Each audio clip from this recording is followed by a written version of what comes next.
My teacher told me I would feel really powerful in my powerful dress, and I'm glad I listened to her.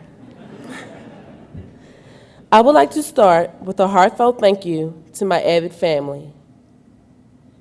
AVID is the most rigorous and devoted program that I have been in, and I consider it an immense honor to be called an AVID scholar. Sometimes I think to myself, where would I be if AVID was not in my life? But that is hard to imagine because AVID has transformed me, has transformed my dreams, and has most certainly transformed my future. You see, before AVID, I was lost, meandering through my own life. Now through AVID, I have found my drive and determination. Before AVID, I was a fighter, reacting to everything around me with anger and violence. Now, thanks to AVID, I am a problem solver. I have learned to be proactive and to take responsibilities for my emotions and my actions. Before AVID, I was a dreamer, dreaming about what college would be like if I was wealthy and had a family to support me. Now, because of AVID, I am an achiever, achieving those dreams I once thought belonged to someone else.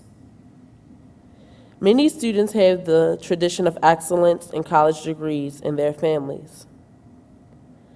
I can't tell you my family's tradition, because until AVID, I didn't have one. My traditions consist of group homes and 6 foster families. I was born to a drug-addicted mother in a jail hospital and was immediately put with a foster family. At the age of 3, I was adopted. This will be the family I would know until the age of 10. Because I did not know any better, I thought the physical and emotional abuse I suffered was normal. I was told that my IEP stamped me stupid. I was burned for being bad. I was told I was ugly and a problem child that didn't deserve to be loved. I was dragged by my hair and locked in the basement with a vicious dog.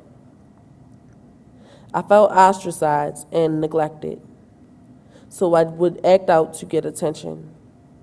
That just got me more beatings with canes, extension cords, and horse belts.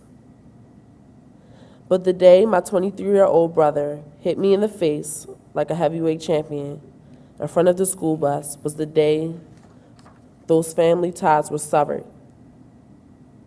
For the next 2 years, I was in a group home, learning all about hardships of bullying and sexual abuse.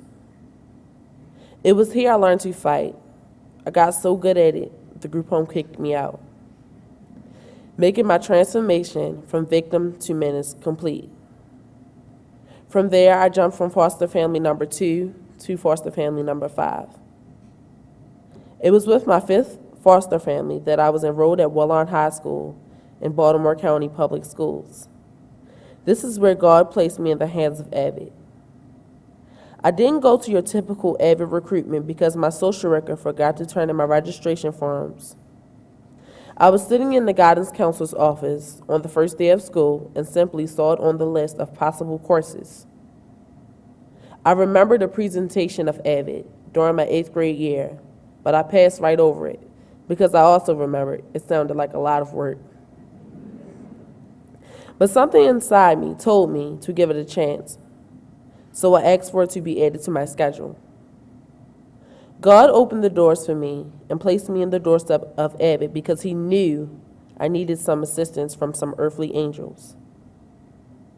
Mr. Kaiser, not actually wearing wings, but he certainly helped me fly, for he was not only my AVID elective teacher, but also my government teacher and my softball coach. The first words out of his mouth challenged me, and I like that. AVID is hard, he said. If you don't like it, get out.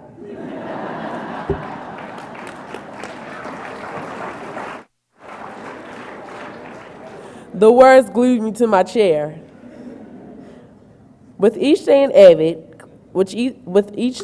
class, I could feel my tradition of excellence transforming me from a student to a scholar. I was climbing to my apex.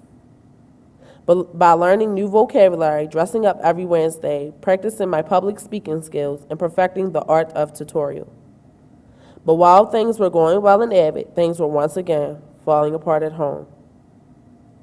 You see, foster family number 5 had a tradition of smoking weed.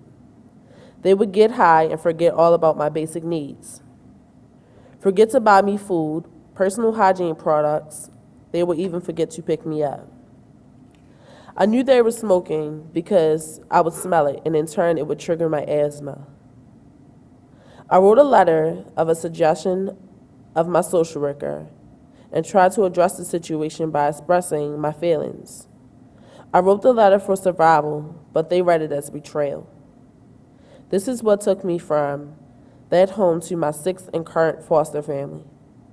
You can imagine my devastation when my 6th foster family placement took me from Mr. Kaiser and my AVID family and placed me in another high school. I was told that Newtown High had an AVID program as well. But because of my myriad of diverse foster families I had encountered, I was not hopeful that my new AVID family could hold a torch to the one I was leaving behind.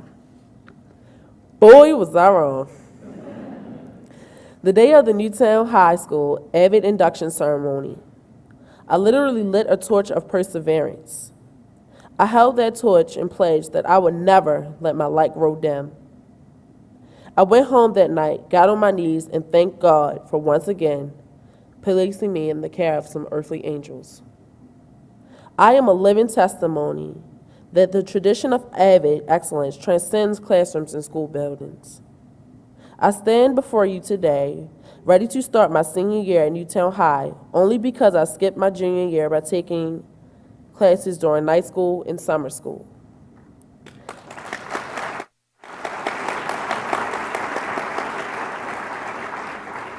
I spent this year's spring break on an AVID college tour and really liked St. Mary's Honors College.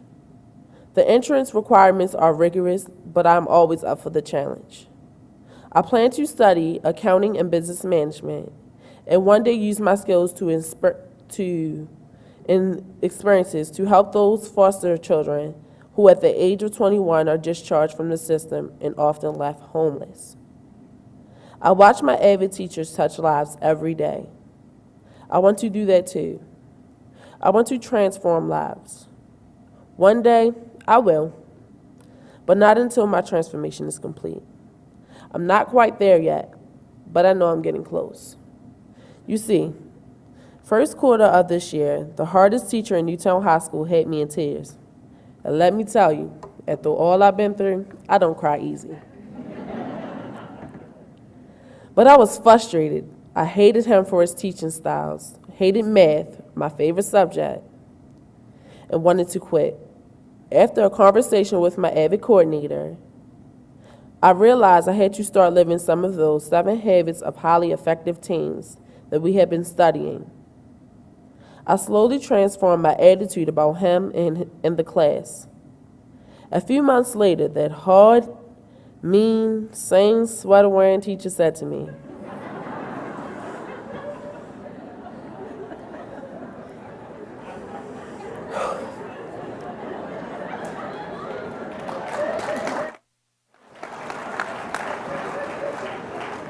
he said, "Shavonda, you act like a lady, and that's why I respect you." Dr. Miller has no idea that those words I will take to my grave. They are words that get me through some of the darkest moments. Ladies and gentlemen, before AVID, I was just a girl. A broken girl with scars and pain. Now, because of AVID, I am a lady. A young lady with dreams and goals. A lady transformed and determined for greatness. Thank you.